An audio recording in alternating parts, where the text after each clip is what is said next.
परिवार को त्याग दिया है, वो परिवार के बारे में क्या जानते हैं? वो क्या जानते हैं परिवार क्या होता है? वो क्या जानते हैं बहू बेटी क्या होती है? कहते हैं कि यहाँ औरतों की, महिलाओं की सुरक्षा नहीं है।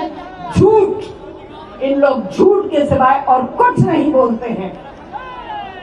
मैं आज 15 साल पार्लियामेंट में रही हूं, अभी भी हूं, और झूठ के सिवाय इन्होंने कुछ नहीं कहा। महिलाओं के लिए हमेशा हम लड़े हैं। ये जब सत्ता में हैं और सत्ता में नहीं थे, तब भी इन्होंने महिला सुरक्षा के लिए एक शब्द भी नहीं कहा। आज महिलाओं के लिए ये बातें करते हैं। मुंबई भाषा में इनको फेंकू चंद कहते हैं। सिर्फ फेंकते रहते हैं, काम कुछ नहीं करते हैं। और पल्लवी जी, मैं आपको बताऊं, जैसे आपने कहा कि देखेंगे, देखते रहेंगे, इनका काम ही है। पिछले 5 साल से सिर्फ देख ही रहे हैं, काम कुछ नहीं किया। अखिलेश यादव जी जो काम करके गए हैं, उसी को देख ही रहे हैं, खुश हो रहे हैं, पीता काट रहे हैं। उसके आगे कोई काम नहीं किया। ताकत आप लोगों के पास है। आप जिसको चाहते हैं उसे ताकतवर बना सकते हैं। ताकत हम लोगों के पास नहीं है, जो कुर्सियों पे बैठे हैं उनके पास नहीं है। इस बात को समझिए और इसको बहुत जोर से, अच्छी तरह से 27 तारीख को दम लगाकर देखिए क्या होता है। ज्यादा कुछ नहीं कहूंगी। एक छोटी सी कविता है, वो सुना दूं? इसका नाम है यूपी का लाल। कौन है यूपी का लाल? बहुत अच्छा। अब मैं जब पंक्ति पढ़ूंगी, इसके बाद आप लोग यूपी का लाल बोलेंगे। बोलेंगे? जो यूपी में लाया विकास की बौछार, वो कौन है? जिसने हर यूपी की बेटी को बनाया, अपने आप को बनाया उनका ढाल, वो कौन है? जिसने जात धर्म भूल के पूरे यूपी को समझा एक परिवार, वो कौन है? जो यूपी की गद्दी में जो यूपी की गद्दी में नहीं, फिर भी यूपी वालों के दिल में बसा था 5 साल, वो कौन है? और गद्दी जाने पर भी यूपी की सेवा करने से कभी ना करा इनकार, वो कौन है? जो हर नौजवान को नौकरी देने पर तुला है, यूपी के हित में रहे, हर कर्म से जुड़ा है, वो कौन है? मैं माताओं से सुनना चाहती हूं कि यूपी का लाल कौन है? माताएं, आप बोलिए, आपकी आवाज बुलंद है। अगर आप बोलेंगी तो आपके बच्चे भी बोलेंगे। अपना भला समझिए। जिसको किसानों ने दिलवाया उनका हक, जिसने किसानों को दिलवाया उनका हक, हर गांव यहां पहुंचना, बनाया पक्की सड़क, जिसके यूपी मिट्टी का, जिसने यूपी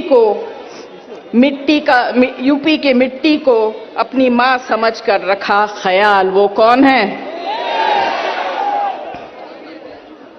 फिर एक बार कंवल जो ना कर पाया, कमाल करेगा यूपी का लाल, वो कौन है? बहुत बहुत धन्यवाद। अगर 27 तारीख को है? नहीं, मुझे गाना वाना नहीं आता।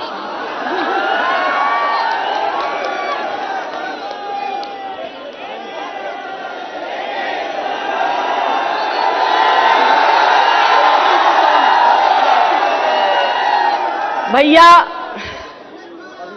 ये गाना तो मुझे नहीं आता है। ये तो यूपी के छोरों को ही आता है। मैं पैदा हुई मध्य प्रदेश में, बंगाली परिवार में। मेरी शादी उत्तर प्रदेश में हुई। ये मेरा ससुराल है।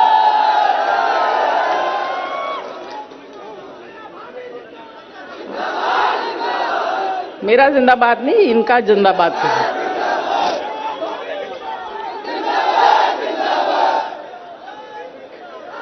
हमारे यहाँ मेरी बेटी की शादी पंजाबी से हुई, मेरी बेटी की शादी पंजाबी से हुई, मेरे बेटे की सारी शादी साउथ इंडियन से हुई। तो हमारे परिवार में कभी जात पात, देश प्रदेश कुछ नहीं है। मगर जैसा आप लोग जानते हैं, गंगा किनारे छोरा जो है वो हमेशा गंगा का ही रहेगा, वो मुंबई के समुद्र का नहीं हो सकता। आप लोगों को बहुत बहुत धन्यवाद। अभी गंगा किनारे की छोरी को जिताइए बहुमत से। आप लोगों को बहुत बहुत धन्यवाद। आप जीत गई, फिर से बुलाइए, फिर हम आ जाएंगे, फिर गाने की कोशिश करेंगे।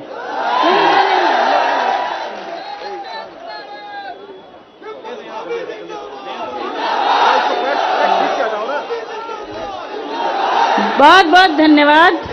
अब हम सबको संबोधित करेंगी हमारी आदरणीय माननीय सांसद डिंपल यादव जी। बहुत धन्यवाद।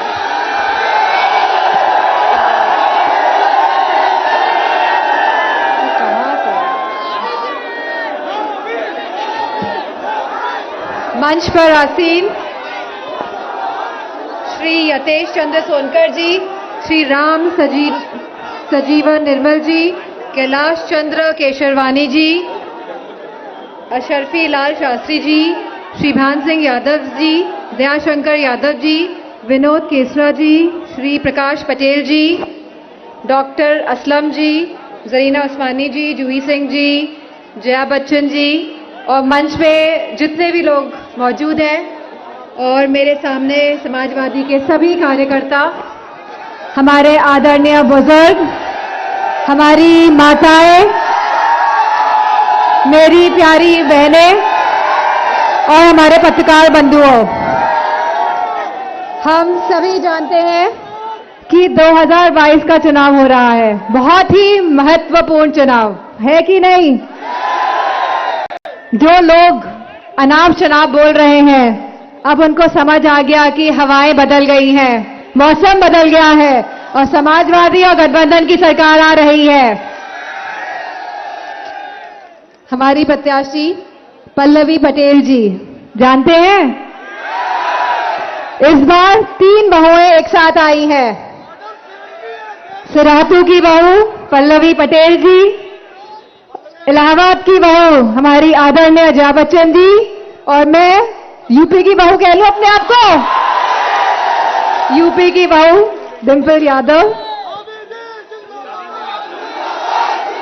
बेटे ने तो, सिराथू के बेटे ने तो धोखा दे दिया कि नहीं दिया? अब मेरा मानना है कि सिराथू की जनता अपनी बहू को मौका देने वाली है, और ये बहू जो एक परिवार है, जिनका जो जानती है परिवार कैसे चलाना है और जो समझती है परिवार का दुख दर्द, वो ये जिम्मेदारी लेने को तैयार है और आप सबकी जिम्मेदारी लेने को तैयार है। और मुझे पूरा भरोसा है कि पल्लवी जी जो पढ़ी लिखी है, जमीन से जुड़ी है, सिराथू के सम्मान के लिए जमीन पर तो बैठ जाएंगी, लेकिन अपने आत्मसम्मान को कायम रखेंगी और कभी भी स्टूल पे नहीं बैठेंगी। पल्लवी जी ही सिराथू को पल्लवित करने का काम करेंगी, और जया जी जन घोष करने आज यहाँ पे आई है, और मुझे पूरा भरोसा है कि सिराथू की जनता साइकिल का बटन दबा के इतने वोट देंगी कि मंत्री जी भी शर्मिंदा हो जाएंगे। होंगे कि नहीं होंगे? गुंडागर्दी की बात करते हैं समाजवादियों के लिए ये लोग कि नहीं करते? बताइए, मंत्री जी पे कौन कौन से मुकदमे लगे हैं? ऐसी सरकार देखी है जिसने, ऐसे मुख्यमंत्री जिसने अपने ही मुकदमे हटाए हो, और उप मुख्यमंत्री जिन्होंने अपने ही मुकदमे हटाए हो?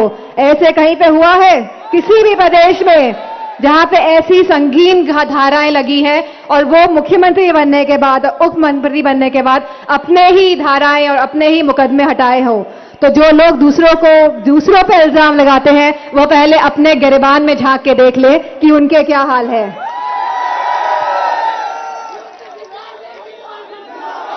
जनता, जनता, नौजवान, माताएं बहनें ऐसी सरकार बनाने जा रहे हैं जो नौकरियां देने वाली है हमारे युवाओं को, जो महिला सुरक्षा पे काम करेंगी। जो गलत फहमी ये लोग फैला रहे हैं महिला सुरक्षा के नाम पे, मैं याद दिलाना चाहती हूँ कि 2000 के जो आंकड़े थे एनसीआरबी के, उसमें महिलाओं के साथ जघन्य अपराध कम हुए थे। और इन 5 सालों में जो आंकड़े आए हैं वह आंकड़े बहुत ही दर्दनाक हैं। हम जानते हैं कैसी कैसी घटनाएं आज महिलाओं के संग हो रही हैं, और बगैर इसके कि इन महिलाओं का साथ दिया जाए उनके परिवार वालों को प्रताड़ित किया जाता है। क्या हाथरस की जनता घटना भूल जाएगी? क्या हम लोग, क्या जनता हाथरस की बेटी को भूल जाएगी? हम जानते नहीं है कैसे उसको जला दिया गया था रात को, और उसको उस अंतिम संस्कार जो एक हिंदू का धर्म है, एक अधिकार है, उसको भी वो नहीं करने दिया गया था ना? और उनके परिवार वाले को जो प्रताड़ना दी गई थी, जनता ने सब देखा है। और वही उन्नाव की बेटी के साथ जो हुआ था वो भी जनता नहीं भूलेगी। उसके पिताजी को पुलिस वालों ने जेल में डाल के मार मार के उसको मार डाला, इतना पीटा कि वह बच नहीं पाए। तो मैं समझती हूँ जनता तैयार है ऐसी सरकार हटाने के लिए जो जुल्म करती है, जो सितम करती है, जो जातिवाद फैलाती है। क्या आप सब लोग तैयार हैं? ये जो चुनाव होने जा रहा है, ये खाली पल्लवी जी का ही चुनाव नहीं है, ये मेरा भी चुनाव है। आप क्या हमारा सम्मान रखेंगे कि नहीं रखेंगे? दयाशंकर जी बताइए। हाँ, चलिए, आप सबकी जिम्मेदारी है कि पल्लवी पटेल जी को इतने वोटों से जिताना है कि यहाँ के मंत्री जी भी शर्मिंदा हो जाए। ये ऐसे करने से नहीं चलेगा, मैं देखूंगी। सरातू, ये मेरा पहला प्रचार है और मैं आप लोगों से आप वादा करेंगे, वचन दे रहे कि उन्हें जिता के भेजेंगे। ये मेरी बहन जैसी है और मुझे पूरा विश्वास है ये महिलाओं का सम्मान और हक की बात रखेंगी, हमारे किसान भाइयों की बात रखेंगी, युवाओं की बात रखेंगी। और मुझे पूरा भरोसा है कि आप पल्लवी जी को अपना पूरा समर्थन देंगे। बहुत सारी बातें मैं कहना चाहती हूँ। ये सरकार जो मौजूदा सरकार है, डबल इंजन की सरकार है। ये बताइए कि जंग का रंग क्या होता है?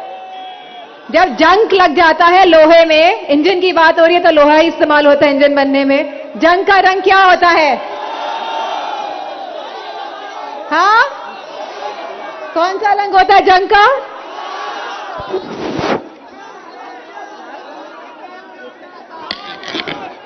मुझे लगता है जिस रंग के हमारे मौजूदा मुख्यमंत्री कपड़े पहनते हैं उसी रंग का होता है। तो ऐसे जंग वाले इंजन को हटाने का समय आ गया है और यूपी को वापस पटरी में लाने का समय आ गया है। और मुझे पूरा, और ये चुनाव कोई हमारा चुनाव नहीं रह गया है, ये चुनाव तो जनता लड़ रही है। जनता तैयार है ऐसे जंग वाले इंजन को हटाने के लिए और ऐसे इंजन को लाने के लिए जो उत्तर प्रदेश को एक संपन्न प्रदेश बनाएंगे, जो उत्तर प्रदेश को आगे ले जाने की बात करेंगे, जो हमारे किसान भाइयों की बात करेंगे। आपने देखा कैसे हमारे किसान भाइयों ने 700 किसान भाइयों की जान गई कि नहीं गई? इन लोगों को कोई पश्चाताप नहीं है। इन लोगों के दिलों में रहम नहीं है, इन लोगों के दिलों में भावनाएं नहीं है। ये खाली लोगों की भावनाओं से खेलते हैं वोट पाने के लिए और बाद में सब भूल जाते हैं। भूल जाते हैं कि नहीं भूल जाते? हमारी युवाओं को कितनी नौकरियां मिली? हमारा किसान के अगर 2 बेटे और 1 बेटी होती है, एक बेटा किसानी करता है, एक बेटा फौज में जाता है कि नहीं जाता है? फौज की नौकरियां निकाल पाए कि नहीं निकाल पाए ये लोग? और आने वाले समय में अगर ये निकालेंगे भी तो ये संविदा में रखना चाहते हैं हमारे नौजवानों को। और जो एक बेटा तो फौज में जा नहीं सकता और दूसरे बेटों को रात भर जग के खेती करनी पड़ रही है कि नहीं करनी पड़ रही है? अपने खेतों की चौकीदार बना दिया कि नहीं बना दिया अपने खेतों का? और बेटी को कहां से पढ़ाएगा किसान अपनी, बताइए? आमदनी दुगने करने की बात हुई कि नहीं हुई थी? महंगाई इतनी बढ़ा दी कि आमदनी तो आधी ही रह गई। अब बताइए कहाँ जाए युवा, कहाँ जाए किसान और महिलाएं भी कहाँ जाए। मैं समाजवादी पार्टी की कथनी और करनी में कोई फर्क नहीं होता है, तो मैं आज ये आप सबको विश्वास दिला के जा रही हूँ कि जब समाजवादी पार्टी की सरकार आएगी तो जैसे हमारे घोषणा पत्र में कहा गया है, खासकर महिलाओं के लिए 33% का आरक्षण दिया जाएगा सभी सरकारी नौकरियों में।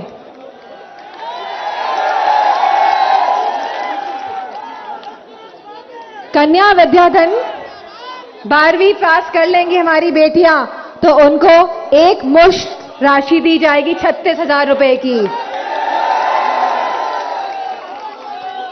इसी के साथ बीपीएल परिवार की महिलाएं जो प्रसव के समय 15,000 रुपए की राशि दी जाएगी ऐसी महिलाओं को, और हमारी बेटियों की शिक्षा केजी से लेके पीजी तक मुफ्त की जाएगी। जो हम पेंशन देते थे अपनी महिलाओं को, पेंशन मिलती थी कि नहीं पेंशन मिलती थी? आने वाले समय में 1 करोड़ से भी ज्यादा महिलाओं को पेंशन देनी पड़ेगी, तो ये पेंशन हम देंगे और यह पेंशन हम 500 रुपए से बढ़ा के 18,000 रुपए प्रति माह देंगे, जो सीधे महिलाओं के अकाउंट में जाएगी। और लैपटॉप मिले यहाँ पे किसी को? हमने सुना था लखनऊ में फोटो खिंचवाने के लिए एक कार्यक्रम कराया गया जहां पे फोन और लैपटॉप बांटे गए, लेकिन आखिरी में चुनाव आने से पहले जनता को बेवकूफ बनाने के लिए। और जब समाजवादी पार्टी की सरकार आएगी तो सब बच्चों को लैपटॉप देने का प्रावधान भी रखा गया है और दिया गया है और आने वाले समय में फिर देने का काम किया जाएगा। इसी के साथ जितने भी हमारे किसान भाइयों ने अपनी जान खोई है, जो शहीद हुए हैं, हमारे 700 किसान भाई और बुजुर्ग जन, उनको 25-25 लाख रुपए भी दिए जाएंगे। और जिन किसान भाइयों की मृत्यु हुई है सांड के द्वारा, सबसे प्रिय जानवर कौन सा है हमारे मुख्यमंत्री जी का? तो जिन हमारे किसानों की मृत्यु हुई है सांड के द्वारा, उनको भी 5 लाख राशि दी जाएगी। सभी 2 पहिए वाहन मालिकों को प्रति माह 1 लीटर पेट्रोल तथा ऑटो रिक्शा चालकों को 3 लीटर पेट्रोल व 6 किलो CNGC मुफ्त दी जाएगी। और 3 सिलेंडर साल के मुफ्त महिलाओं को दिए जाएंगे। इन लोगों ने कनेक्शन तो दे दिया और सिलेंडर की कीमत कितनी बचा दी बताइए? उन कनेक्शन का कोई काम है अब? तो समाजवादी पार्टी सरकार आने पे हर महिलाओं को 3 सिलेंडर मुफ्त दिए जाएंगे। और इसी के साथ महिला सुरक्षा को लेकर मैं कहना चाहूंगी कि समाजवादी पार्टी सरकार के आने के बाद हम महिला सुरक्षा पे खास तौर पे काम करेंगे और हर गांव में सीसीटीवी कैमरा लगाने का काम करेंगे। हर गांव में सीसीटीवी कैमरे लगाने का काम करेंगे और एक पूरी, जिस तरह हमारे पुलिसकर्मी यहाँ खड़े हैं, तो पूरी महिला सुरक्षा इकाई बनाई जाएगी। महिलाओं के लिए पूरी पुलिस में एक अलग से इकाई बनाई जाएगी महिलाओं की, जिससे कि वो महिलाओं के दुख दर्द को समझेंगे और वो एक ऐसा। इसी के साथ मैं कहना चाहूंगी कि यह चुनाव बहुत ही महत्वपूर्ण चुनाव है कि नहीं? ये युवाओं का चुनाव है, ये हमारी बेटियों का चुनाव है, ये हमारे किसानों का चुनाव है, ये हमारे सभी लोगों का चुनाव है। और बढ़ चढ़कर इस चुनाव में हिस्सा लीजिए और ऐसे हराइए यहाँ के मंत्री जी को कि उनको भी शर्म आ जाए कि कहाँ वो पल्लवी पटेल जी के सामने आ गए। इन्हीं शब्दों के साथ मैं अब यहाँ समाप्त करती हूँ और मुझे पूरा विश्वास है कि आप हमारा मान सम्मान रखेंगे और पल्लवी जी को बहुत अच्छी तरह से जिता के भेजेंगे। धन्यवाद।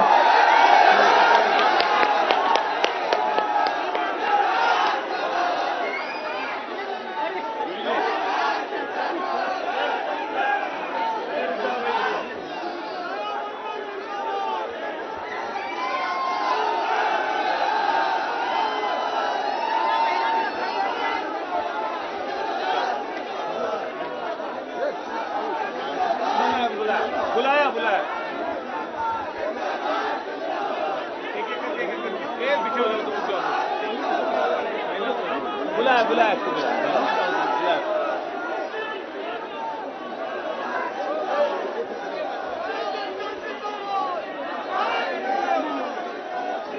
सुनो जलीना जी, आप तो इधर आ जाओ ना, इनको कहाँ ये बीच में, आप तो लखनऊ के, आप इधर आ जाओ ना, लोकल के लोगों को रहने दो।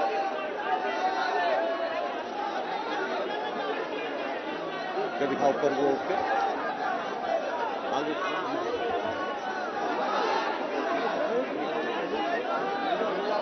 चले आंदो इसको।